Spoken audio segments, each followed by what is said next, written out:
Elijah Rivers sat by the window, his pencil tapping rhythmically against his notebook.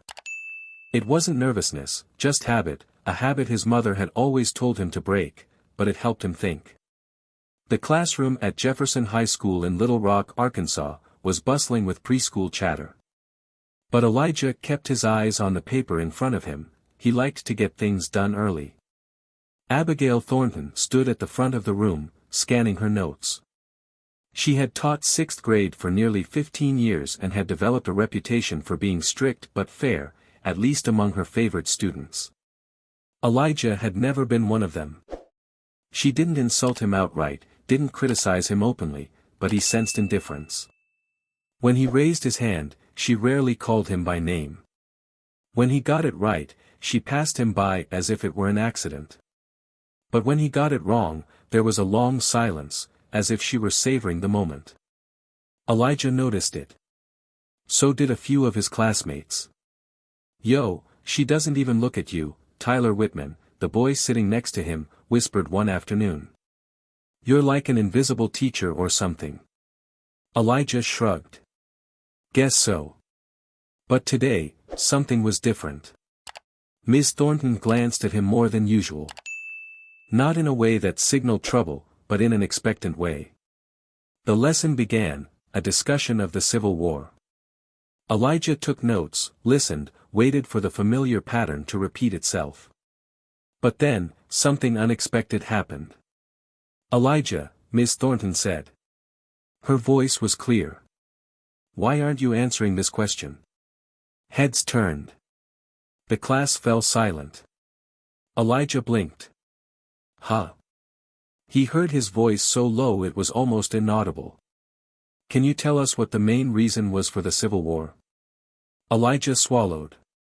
Part of him wanted to ignore her, as she had done to him.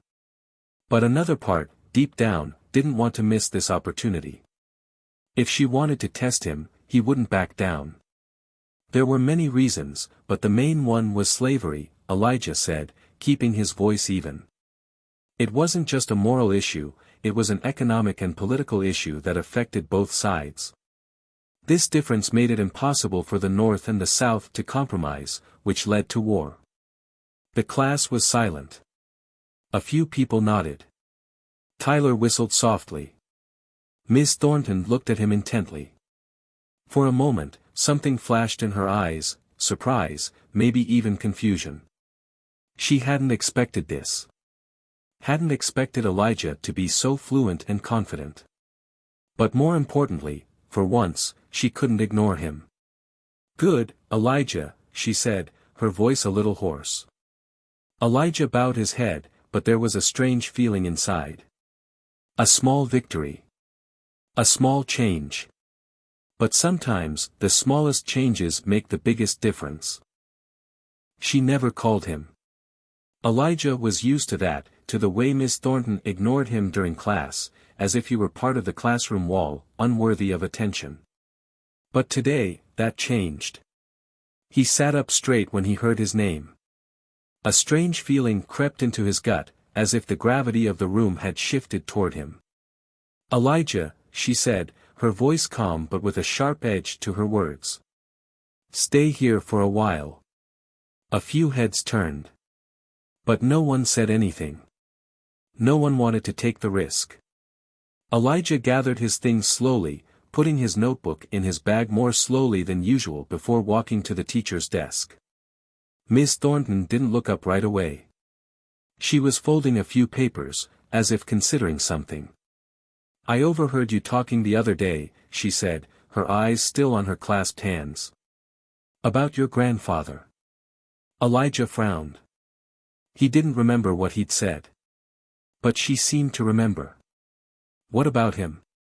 His tone was cautious. Miss Thornton looked up, her sharp brown eyes fixed on him. "You said he was a musician." Tension filled the space between them. He nodded, slowly. "He was a pianist. Played jazz." A very slight change in her expression, as if she'd just heard something interesting. One side of her lips lifted slightly, but not enough to call it a smile. She leaned back in her chair, tapping her fingers lightly on the wooden table. "You must have picked up a thing or two from him." Elijah didn't respond immediately. He wasn't sure where this conversation was leading, but something was making him uneasy. "A little," he admitted, his voice low. Miss Thornton smiled wider, but it held no warmth. "Good to know." The bell rang. Elijah grabbed his bag, ready to leave. But as he turned to leave, her voice rang out again, stopping him. "Let's see what you have tomorrow." He paused, turning his head. "What?" Miss Thornton pointed to the corner of the classroom, where an old piano stood gathering dust, almost forgotten. "You'll play a piece for the class." Elijah stared at her. A few students stood near the door, curious glances shifting between them. "Why?" he asked, his voice dry. Miss Thornton just tilted her head, as if the question didn't require a clear answer. Elijah felt his chest tighten. Something was wrong. Wrong. But there he stood, facing her, and the piano in the corner of the room, which had just become the center of something larger than he had imagined. Miss Thornton tilted her head, her eyes sparkling as if she found something interesting. "Why didn't you say your grandfather played? I'm sure you have some of that talent in you." Elijah recognized the tone. It wasn't curiosity, it wasn't encouragement. It was a setup, a hidden test. But he wasn't about to back down. Elijah barely slept that night. He lay in bed, staring at the ceiling, the conversation with Miss Thornton replaying over and over in his head. This wasn't a request, it was a challenge. And he knew exactly what she was expecting. She wanted him to fall, to be embarrassed. She wanted to confirm what she already thought about him. But she didn't know the whole story. The next morning, as he walked into class, Elijah felt an invisible weight on his shoulders. Word spread quickly. "You're playing today, Elijah." Brandon Hall, a loud kid, snickered from across the room. Elijah didn't respond. "I thought you were the piano player." Tyler whispered beside him. Elijah just stayed quiet, staring at his notebook. There was so much they didn't know. Miss Thornton walked in, setting her book down on the table with a satisfied look. She barely paid attention to the whispers around the class, but her eyes fell on Elijah before she began her lesson. The first half of the lesson passed, but Elijah barely heard it. His mind was already moving forward. Then the moment came. Miss Thornton closed her book, glanced at her watch. "We have a little time before the next lesson." "Perfect." She walked over to the old piano in the corner. "Elijah, let's see what you can do." The atmosphere in the room changed. The students shifted in their seats, some whispering, some watching intently. Elijah didn't move immediately. He could feel all eyes on him. His heartbeat wasn't fast, but it was strong and steady. Then he stood up. A soft chuckle echoed through the classroom.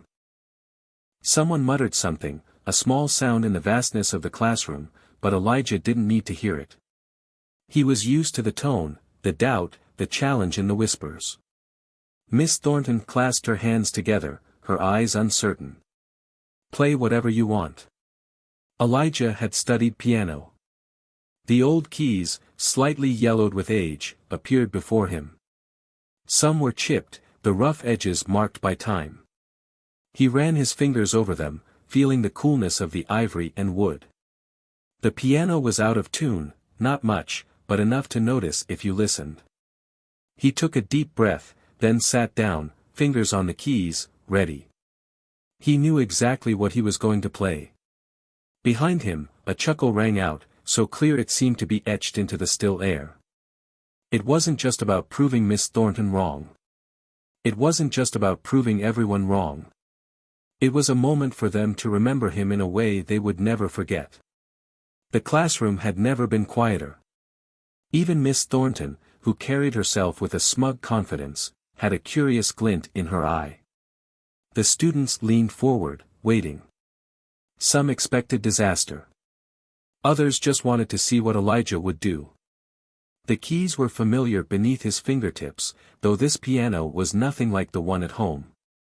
His grandfather's piano had been warm, loved, the rich sound filling the space with the slightest touch. But this piano?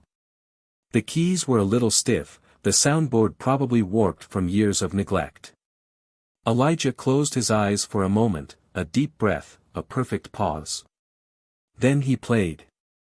The first notes rang out in the silence, soft but sure, a slow blues melody that spread, like the warmth of Arkansas afternoons where his grandfather had sat for hours at his old guitar. His fingers moved confidently, rolling through the chords, his left hand keeping a steady rhythm while his right hand glided, free as the wind on water. The class changed. The whispering stopped. Even the snickers fell silent. Miss Thornton folded her arms, her brow furrowed. Maybe it was surprise, maybe it was something else she couldn't name. But Elijah didn't care. Because now, everyone was listening. She had expected hesitation. Perhaps a shaky start, a few notes lost in the uncertain space. But no. Elijah didn't stop to see their reactions. He wasn't playing for them anymore. He was playing for himself. And for his grandfather. He let himself sink into the music, feeling each note as if it were telling a story only he could understand. His fingers glided lightly, striking a balance between precision and raw emotion. It wasn't just technique, it was a conversation between him and the keys. Then he ventured. He moved on to something more complex, letting his hands weave intricate runs up and down the keyboard, a progression his grandfather had taught him. He'd struggled with it for months before he'd finally mastered it. A deep bassline vibrates beneath a soaring melody, the notes clashing and then blending in perfect harmony. She feels her breath catch. The longer Elijah plays, the heavier the silence in the room becomes, clinging to everyone like the notes filling the air. No one laughs now. Tyler, who sits near the front, leans forward slightly, eyes wide. Brandon, who told a joke earlier, crosses his arms but no longer looks mocking. A few of the other students exchange glances, their expressions a mix of amazement and something else, a quiet admiration. And then, Elijah presses his fingers down hard on the keys. The chords echo off the walls, the music surges, filling every corner of the room, every quiet space where doubt once existed. He pushes harder, carrying the weight of everything that has never been said. And then silence. The last note hung in the air for a moment before fading away. Elijah raised his hands, resting them on his lap, a brief moment of silence. No one moved. No one spoke. Then a clap from the back of the classroom. Then another. And then the room erupted in applause. Tyler whistled softly. She relaxed her shoulders, realizing that all this time, she had been holding her breath. Elijah hadn't hesitated. He hadn't faltered. And somehow, that made it all the more beautiful. Damn it. Brandon sat there, arms crossed, shaking his head slightly as if he couldn't believe what had just happened. His eyes were dark, not angry, but there was something like a spark that hadn't gone out. Something almost like amazement. I didn't know he could do that. Elijah exhaled, but not enough to calm his pounding heart. Not from worry. No. But from the sheer energy of the moment, of what had just happened. He had done more than play. He had changed something. Applause broke out. The students looked at each other, a little stunned, a little bewildered. As if they had just witnessed something they weren't supposed to see. Something that would follow them, haunt them in ways they couldn't name. But the loudest silence came from Miss Thornton. She stood there, unmoving, not saying a word. Her arms still folded across her chest. Her lips pressed together, her eyes unreadable. The applause continued around her, but she remained motionless, as if processing something deeper, more profound. Elijah sat still, his hands in his lap. He didn't smile. He didn't seek approval. He just let the moment linger, letting the echo permeate every corner of the room. Then, finally, Miss Thornton spoke. "Yes," she said. Just one word. Curt. Sharp. But it froze the class. The applause died down immediately. The students glanced at each other, then back at Elijah. A few kids still murmured excitedly, but the atmosphere had changed. It wasn't fun anymore. It wasn't just entertainment. "Where did you learn to play like that?" she asked, tilting her head slightly, her voice emotionless but terrifyingly heavy. Elijah looked her straight in the eye. Unflinching. No hesitation. "My grandfather." Something flashed across Miss Thornton's face. An emotion that was hard to pin down. But it was gone too quickly to name. She straightened, her fingers tapping lightly on her desk. The only sound in the classroom was now so quiet it was almost an echo. Then she turned to the rest of the students, as if to shake off whatever thoughts had crossed her mind. "Let's get back to the lesson." But no one moved. Elijah glanced around. Tyler was still watching him, his eyebrows raised as if he couldn't believe what he'd just witnessed. Madison Green, behind him, looked almost uncomfortable. As if what had just happened had changed something in her that she didn't want to admit. This moment, it wouldn't go away easily. It would stick with them. Forever. Brandon chuckled under his breath. And then Miss Thornton's eyes turned to him. "Sorry." Brandon shrugged. "I mean," he shifted in his seat. "Is that all you're going to say?" He just played. A vague shrug. Like something you hear on TV. And you just keep going. A few heads nodded, Miss Thornton's mouth tightened. "This is a class, not a talent show." Elijah took a deep breath, trying to regain his composure.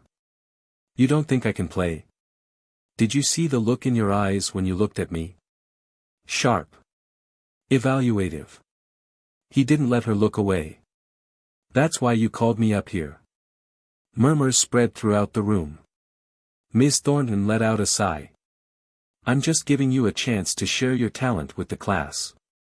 Elijah shook his head. "No. You don't." His voice was calm, but something cracked underneath. "You think I'll screw it up, right? That's why you asked me." More whispers. Miss Thornton's fingers curled slightly, resting on the edge of the table. "Enough, Elijah." But he wasn't done. "You won't ask Tyler. Or Madison. Or Brandon. But you ask me." "Why?" The room held its breath. Miss Thornton's jaw twitched. "You're going off the rails." "I don't think I'm wrong." Her eyes darkened, her posture stiff. "Sit down." For the first time all year, Elijah didn't do as he was told. He looked around the room, at his classmates, the ones who had ignored him, underestimated him, the ones who had laughed when the teacher called his name. Slowly, he stood. The silence grew heavier. And Miss Thornton, with all her usual control, looked a little flustered. But this time, she was no longer the one in control of the room. Elijah returned to his seat, feeling the weight of each step. But his heart was no longer racing. No longer anxious. Because in any case, that moment had long since been taken from him. A strange sense of calm washed over him. Elijah sank into his chair, finding his own heartbeat strangely slow. The stairs seemed to be all around him, an invisible echo that had not yet dissipated. Tyler nodded slowly, a wordless nod. The air in the room had not yet returned to normal, despite Miss Thornton's expectations. Madison was still looking at Miss Thornton, arms crossed over her chest, as if waiting for something more. But Miss Thornton had turned away, opening her lesson plan, eyes glued to the page as if she could pretend nothing was happening. "Let's continue." Her tone was the same, but no one could ignore the lingering energy. People were still whispering, and it was clear the topic was no longer just about music. Brandon leaned back in his chair, arms crossed. He tilted his head, his tone uncertain whether mocking or simply curious. It's a little strange that you don't want to talk about it. Ms. Thornton's eyes suddenly shot up. Excuse me? Brandon shrugged. You made a big deal out of him playing. But now you're acting like it never happened. A few silent nods rippled through the room. Ms. Thornton's grip on the book tightened, but Elijah saw the moment, the hesitation, the discomfort. And so did everyone else. For the rest of the class, Ms. Thornton's usual authority seemed to falter, like a cracked pane of glass. She still had control of the lesson, but the atmosphere had changed. The usual rhythm was gone.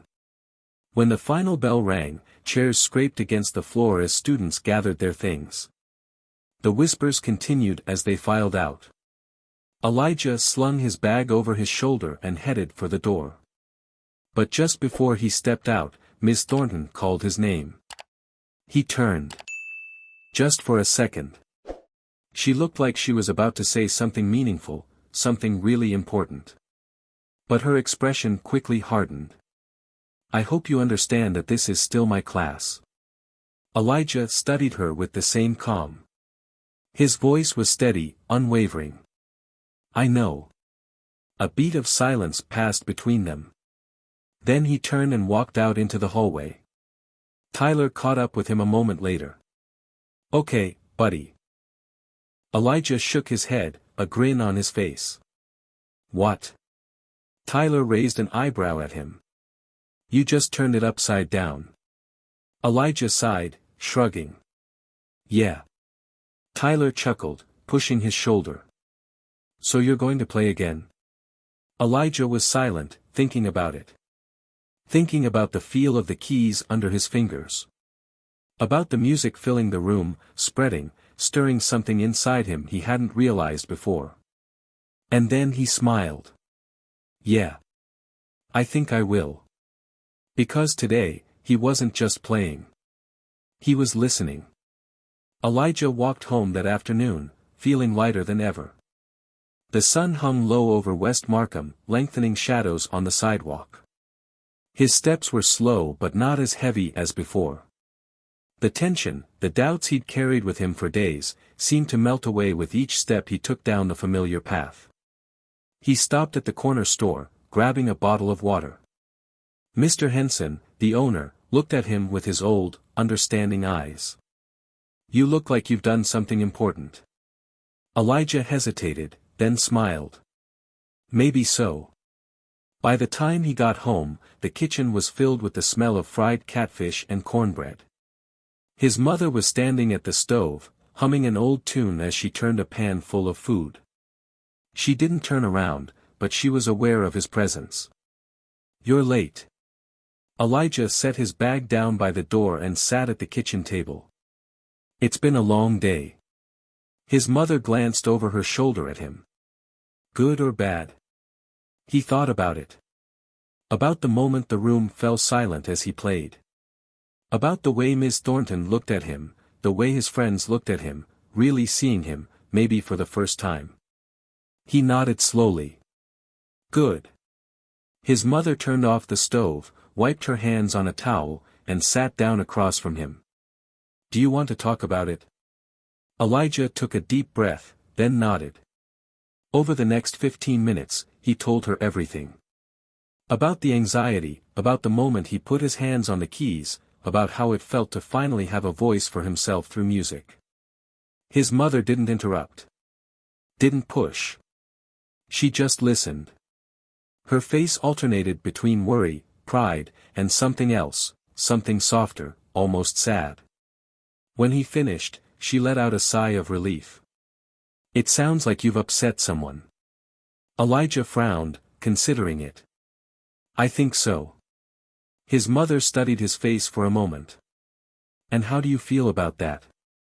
He was silent. A surge of emotion surged through him, not fear or regret, but something new. Relief. He smiled. I think it's okay. I think I did the right thing. He didn't have to think long. Just like it was supposed to. His mother smiled, her eyes sparkling with pride. She reached across the table and squeezed his hand, transmitting a wordless warmth. The next day at school, everything was the same, on the surface, at least. Miss Thornton ran her class the same way. Still called the same names. Still acted as if nothing had changed. But people knew. Elijah knew. The energy in the room was different. The students whispered when he entered. Not the disdainful looks they'd gotten before. But curiosity, admiration. And for the first time, they actually looked at him, not just as a shadow. At lunchtime, the unexpected happened. People who had never spoken to him before stopped by his desk. "Hey, you've been playing like crazy on that piano." Madison sat down across from him, her eyes shining. "How long have you been playing?" "Since I was 5. Tyler shook his head, in disbelief. "Dude, how come we're just now finding out?" Elijah smiled, shrugging. "Guess so." From across the cafeteria, Miss Thornton walked by. Her tray in hand, her eyes flickered to him for a moment. But this time, she was the one who looked away first. Elijah continued eating, as if nothing had happened. But he knew. And she knew. Some lessons aren't in books. Some moments change the way you see the world, whether you want them to or not.